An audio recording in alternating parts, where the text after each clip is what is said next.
Republic Kannada ಡಿಜಿಟಲ್ಗೆ ಸ್ವಾಗತ. ನಾನು ಮಾದೇಶ್.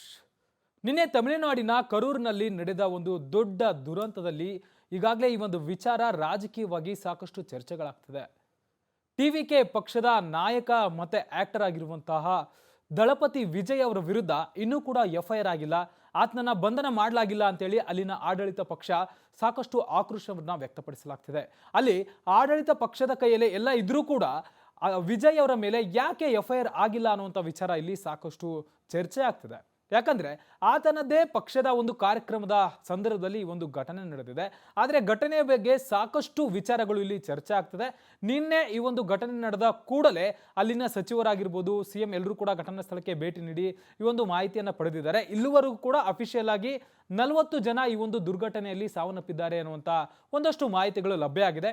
ಜೊತೆಗೆ ಸುಮಾರು 100 ಜನ ಇದರಲ್ಲಿ ಗಾಯಗೊಂಡಿದ್ದು ಅವರೆಲ್ಲರೂ ಕೂಡ ಇನ್ನೂ ಆಸ್ಪತ್ರೆಗಳಲ್ಲಿ ಅವರಿಗೆ ಚಿಕಿತ್ಸೆಯನ್ನ ಕೊಡಿಸುವಂತ ಕೆಲಸವನ್ನ ಮಾಡಲಾಗ್ತಿದೆ. ನಿನ್ನೆ ನಡೆದಿರುವಂತ ಘಟನೆಗೆ ಹೊಣೆ ಯಾರು? ಇಲ್ಲಿ ನೇರವಾಗಿ ವಿಜಯ್ ನೇರ ಹೊಣೆ ಅಂತ ಅನಿಸಿದ್ರು ಕೂಡ ಆತನ ಮೇಲೆ ಈವರೆಗೂ ಕೂಡ ಎಫ್ಐಆರ್ ದಾಖಲಾಗಿಲ್ಲ. ಬದಲಾಗಿ ಟಿವಿಕೆ ಪಕ್ಷದ 3 ಜನ ಮುಖಂಡರ ಮೇಲೆ ಈಗಾಗಲೇ ಎಫ್ಐಆರ್ ದಾಖಲಿಸಿಕೊಳ್ಳುವಂತ ಕೆಲಸವನ್ನ ಅಲ್ಲಿನ ಪೊಲೀಸರು ಮಾಡಿದ್ದಾರೆ. ಮತ್ತೊಂದು ಕಡೆ ಆತನ ವಿರುದ್ಧ ಯಾಕೆ ಎಫ್ಐಆರ್ ದಾಖಲಾಗಿಲ್ಲ ಅನ್ನುವಂಥ ವಿಚಾರಕ್ಕೆ ಸಂಬಂಧಪಟ್ಟಂತೆ ಕೂಡ ಸಾಕಷ್ಟು ಚರ್ಚೆಗಳಾಗ್ತಿದೆ. ಈ ಒಂದು ವಿಚಾರದ ಬಗ್ಗೆ ಒಂದಷ್ಟು ಅಂಶಗಳನ್ನ ನಿಮಗೆ ಹೇಳ್ತಾ ಹೋಗ್ತೀನಿ. ನಿನ್ನೆ ಘಟನೆ ನಡೆಯೋದಕ್ಕೆ ಪ್ರಮುಖ ಕಾರಣಗಳೇನು ಅಂತಂದ್ರೆ ಈಗಾಗಲೇ ಸಾಕಷ್ಟು ಚರ್ಚೆಗಳಾಗಿದೆ. ತನಿಖೆ ವೇಳೆ ಕೂಡ ಒಂದಷ್ಟು ಅಂಶಗಳನ್ನ ಉಲ್ಲೇಖ ಮಾಡುವಂತ ಕೆಲಸವನ್ನ ಮಾಡಲಾಗಿದೆ. ನಿನ್ನೆ ಮಧ್ಯಾಹ್ನ 12 ಗಂಟೆ ಸುಮಾರಿಗೆ ಈ ಒಂದು ಕಾರ್ಯಕ್ರಮ ನಡಿಬೇಕಾಗಿತ್ತು. ಆದರೆ ವಿಜಯ್ ಅವರು ಅಲ್ಲಿ ಬರೋದಕ್ಕೆ ಸುಮಾರು 7 ಗಂಟೆಗಳ ಕಾಲ ಲೇಟ್ ಮಾಡಿದ್ರು ಅನ್ನೋಂಥದ್ದು ಇಲ್ಲಿ ಪ್ರಮುಖ ಕಾರಣ ಘಟನೆಗೆ ಅನ್ನುವಂಥ ಚರ್ಚೆ ಕೂಡ ಆಗ್ತಿದೆ. ಅದ್ರ ಬಗ್ಗೆ ಒಂದಷ್ಟು ಮಾಹಿತಿಗಳು ಕೂಡ ಕಲೆ ಹಾಕುವಂಥ ಕೆಲಸವನ್ನ ಮಾಡಲಾಗ್ತಿದೆ. ಯಾಕಂದ್ರೆ 7 ಗಂಟೆ ತಡ ಆಗುವಂಥ ಹೊತ್ತಿಗೆ ಸಾಕಷ್ಟು ಜನ ಅಲ್ಲಿ ಸೇರ್ಬಿಟ್ಟಿದ್ರು.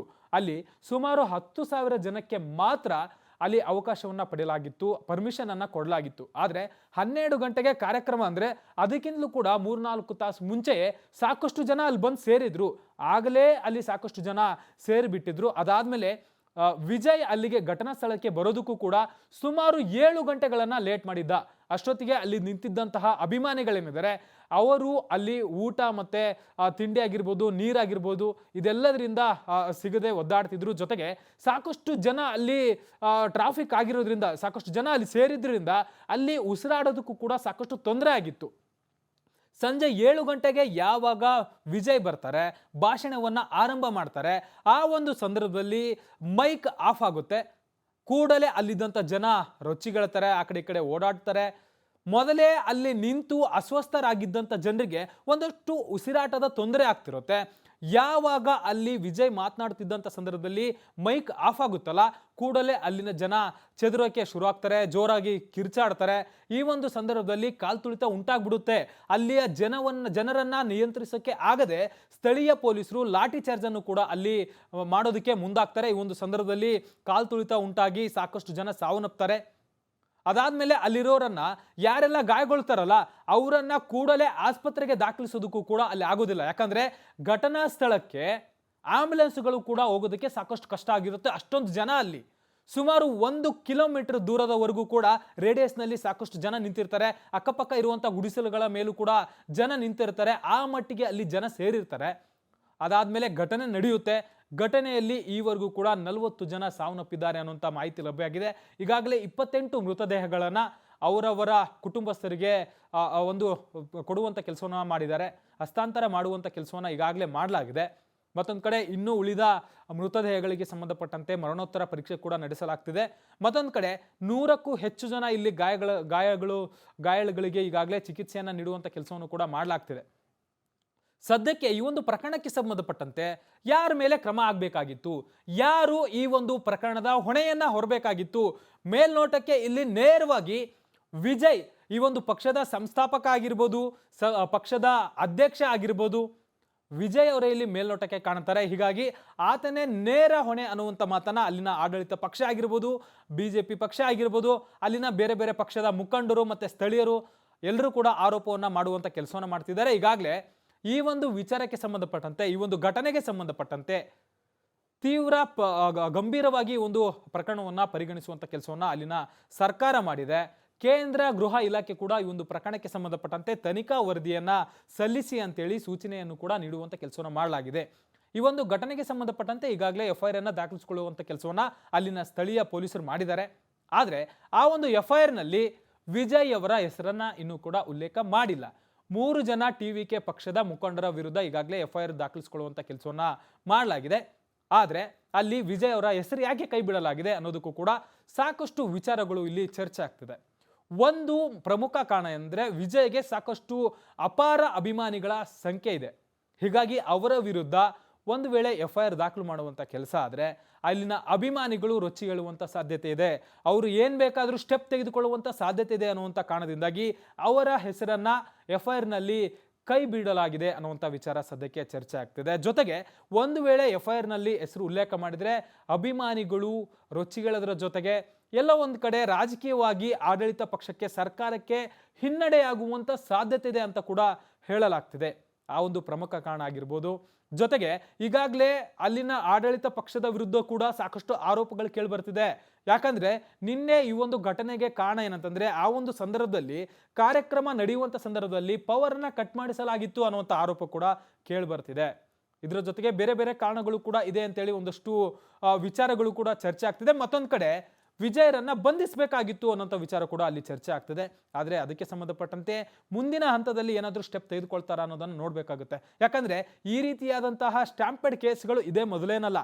ಇತ್ತೀಚೆಗೆ ಹೈದರಾಬಾದ್ನಲ್ಲೂ ಕೂಡ ಆಗಿತ್ತು, ಬೆಂಗಳೂರಿನಲ್ಲೂ ಕೂಡ ಚಿನ್ನಸ್ವಾಮಿ ಸ್ಟೇಡಿಯಂ ಬಳಿ ಆಗಿತ್ತು. ಆ ಒಂದು ಸಂದರ್ಭದಲ್ಲೂ ಕೂಡ ಯಾರು ಆಯೋಜಕರಾಗಿರ್ತಾರೆ, ಯಾರು ಸಂಬಂಧಪಟ್ಟವರಾಗಿರ್ತಾರೆ ಅವರ ವಿರುದ್ಧ ಪ್ರಕರಣ ಕೂಡ ದಾಖಲಾಗಿರುತ್ತೆ. ಅವರನ್ನ ಅರೆಸ್ಟ್ ಮಾಡುವಂಥ ಕೆಲಸಗಳು ಕೂಡ ಆಗಿರುತ್ತೆ. FIR ನಲ್ಲಿ ಉಲ್ಲೇಖವನ್ನು ಕೂಡ ಮಾಡುವಂಥ ಕೆಲಸವನ್ನು ಮಾಡಲಾಗುತ್ತೆ. ಆದರೆ ಈ ಒಂದು ಪ್ರಕರಣದಲ್ಲಿ ವಿಜಯ್ ಅವರ ಹೆಸರನ್ನು ಕೂಡ ಸೇರಿಸಿಲ್ಲ. ಅರೆಸ್ಟ್ ಮಾಡುವಂಥದ್ದು ದೂರದ ಮಾತು ಅನ್ನುವಂಥದ್ದು ಸದ್ಯಕ್ಕಿರುವಂಥ ಚರ್ಚೆ. ಹೈದರಾಬಾದ್ನಲ್ಲಿ ಒಂದು ಥಿಯೇಟರ್ ಬಳಿ ಅಲ್ಲು ಅರ್ಜುನ್ ಹೋಗ್ತಿದ್ದಾರೆ ಅನ್ನುವಂಥ ಕಾರಣಕ್ಕೆ ಸಾಕಷ್ಟು ಜನ ಹೋಗಿರ್ತಾರೆ. ಅಲ್ಲಿ ತಾಯಿ ಮಗು ಕೂಡ ಸಾವನ್ನಪ್ತಾರೆ. ಆ ಒಂದು ಸಂದರ್ಭದಲ್ಲಿ ಅಲ್ಲಿ ಅಲ್ಲು ಅರ್ಜುನ್ ಇದ್ದಾರೆ ಅನ್ನುವಂಥ ಕಾರಣಕ್ಕೆ ಅಲ್ಲು ಅರ್ಜುನ್ ಮೇಲೆ ಅಲ್ಲಿ FIR ದಾಖಲಾಗುತ್ತೆ. ಇಮಿಡಿಯೇಟ್ಲಿ ಅವರನ್ನು ಅರೆಸ್ಟ್ ಮಾಡುವಂಥ ಕೆಲಸ ಕೂಡ ಆಗುತ್ತೆ. ಆದರೆ ಈ ಒಂದು ಪ್ರಕರಣದಲ್ಲಿ ಇಲ್ಲಿ ವಿಜಯ್ ಅವರ ಹೆಸರನ್ನ FIR ನಲ್ಲೂ ಕೂಡ ಉಲ್ಲೇಖ ಮಾಡಲಾಗಿಲ್ಲ ಅನ್ನುವಂಥದ್ದು ಸದ್ಯಕ್ಕೆ ಇರುವಂಥ ಚರ್ಚೆ. ಅದಕ್ಕೆ ಬೇರೆ ಬೇರೆ ಕಾರಣಗಳು ಈಗಾಗಲೇ ಒಂದಷ್ಟು ಹೇಳಿದ್ದೀನಿ. ಆ ಒಂದು ಕಾರಣದಿಂದಾಗಿ ಸದ್ಯಕ್ಕೆ ವಿಜಯ್ ಅವರ ಹೆಸರನ್ನ ಉಲ್ಲೇಖ ಮಾಡಲಿಲ್ಲ ಅಂತೇಳಿ ಒಂದಷ್ಟು ಅಂಶಗಳು ಸದ್ಯಕ್ಕೆ ಗೊತ್ತಾಗ್ತಿದೆ. ಈಗಾಗಲೇ ಈ ಒಂದು ಪ್ರಕರಣಕ್ಕೆ ಸಂಬಂಧಪಟ್ಟಂತೆ ತನಿಖೆಯನ್ನು ನಡೆಸುವಂಥ ಕೆಲಸವನ್ನು ಮಾಡಲಾಗ್ತಿದೆ. TVK ಮುಖಂಡರನ್ನ ಈಗಾಗಲೇ ಪೊಲೀಸರು ವಶ ಪಡೆದು ವಿಚಾರಣೆ ಮಾಡುವಂಥ ಕೆಲಸವನ್ನು ಕೂಡ ಮಾಡಲಾಗ್ತಿದೆ. ಉದ್ದೇಶ ಪೂರ್ವಕವಾಗಿ ಅಂದರೆ ಇಂತಹ ಒಂದು ದೊಡ್ಡ ದುರ್ಘಟನೆ ನಡೆಯುತ್ತಿದೆ ಅಂತೇಳಿ ನಡೆಯುವಂಥ ಸಾಧ್ಯತೆ ಇರುತ್ತೆ ಅಂತ ಗೊತ್ತಿದ್ರೂ ಕೂಡ ಈ ಒಂದು ಕೃತ್ಯದಲ್ಲಿ ಈ ಒಂದು ಕಾರ್ಯಕ್ರಮದಲ್ಲಿ ಭಾಗಿಯಾಗಿದ್ದಾರೆ ಅನ್ನುವಂಥ ವಿಚಾರ ಆಗಿರ್ಬೋದು. ಮತ್ತೆ ಸರ್ಕಾರದ ಆದೇಶವನ್ನ ಉಲ್ಲಂಘನೆ ಮಾಡಿದ್ದಾರೆ ಅನ್ನುವಂಥ ವಿಚಾರ ಆಗಿರ್ಬೋದು. ಜೊತೆಗೆ ನಿರ್ಲಕ್ಷ್ಯ ಅನ್ನುವಂಥ ವಿಚಾರ ಆಗಿರ್ಬೋದು. ಈ ಒಂದು ಆರೋಪದಡಿ ಈಗಾಗಲೇ ಪ್ರಕರಣವನ್ನು ದಾಖಲಿಸಿಕೊಂಡು ಅಲ್ಲಿನ ಸ್ಥಳೀಯ ಪೊಲೀಸರು ಪ್ರಕರಣವನ್ನು ದಾಖಲಿಸಿಕೊಂಡು ತನಿಖೆಯನ್ನು ನಡೆಸುವಂಥ ಕೆಲಸವನ್ನು ಮಾಡ್ತಿದ್ದಾರೆ. ಸದ್ಯಕ್ಕೆ ಈ ಒಂದು ಪ್ರಕರಣಕ್ಕೆ ಸಂಬಂಧಪಟ್ಟಂತೆ ಈ ಒಂದು ದುರ್ಘಟನೆಗೆ ಬಹುಶಃ ತಮಿಳುನಾಡಿನ ರಾಜಕೀಯ ಇತಿಹಾಸದಲ್ಲಿ ಇಷ್ಟೊಂದು ದೊಡ್ಡ ದುರ್ಘಟನೆ ಆಗಿಲ್ಲ ಅನ್ನುವಂಥ ಕಾಣುತ್ತೆ. ಈಗಾಗಲೇ ಇದು ವಿಜಯ್ ಅವರ ಮೊದಲನೇ ಸಮಾವೇಶ ಆಗಿರಲಿಲ್ಲ. ಈ ಮುಂಚೆ ಕೂಡ ಸಾಕಷ್ಟು ಸಮಾವೇಶಗಳಾಗಿತ್ತು, ಎಲ್ಲವೂ ಕೂಡ ಸಕ್ಸಸ್ ಆಗಿದೆ. ಈ ರೀತಿಯಾದಂಥ ಒಂದು ಘಟನೆಗಳು ಕೂಡ ನಡೆದಿಲ್ಲ. ಆದರೆ ನಿನ್ನೆ ನಡೆದ ಘಟನೆಗೆ ಪ್ರಮುಖ ಕಾರಣ ಏನು, ಇಲ್ಲಿ ನಿಜಕ್ಕೂ ಕೂಡ ರಾಜಕೀಯವಾಗಿ ಏನಾದರೂ ಷಡ್ಯಂತ್ರ ನಡೆದಿದೆಯಾ ಅನ್ನುವಂಥದ್ದು ಕೂಡ ಸಾಕಷ್ಟು ಚರ್ಚೆ ಆಗ್ತಿದೆ. ಯಾಕಂದ್ರೆ ವಿಜಯ್ ಅವರು ಭಾಷಣ ಮಾಡುವಂಥ ಸಂದರ್ಭದಲ್ಲಿ ಪವರ್ ಕಟ್ ಆಗಿದೆ ಅನ್ನುವಂಥ ವಿಚಾರ ಏನಿದೆ ಅಲ್ಲ, ಇದೊಂದು ಆರೋಪ ಏನಿದೆ ಅಲ್ಲ, ಇದು ಸಾಕಷ್ಟು ಚರ್ಚೆ ಆಗ್ತಿದೆ.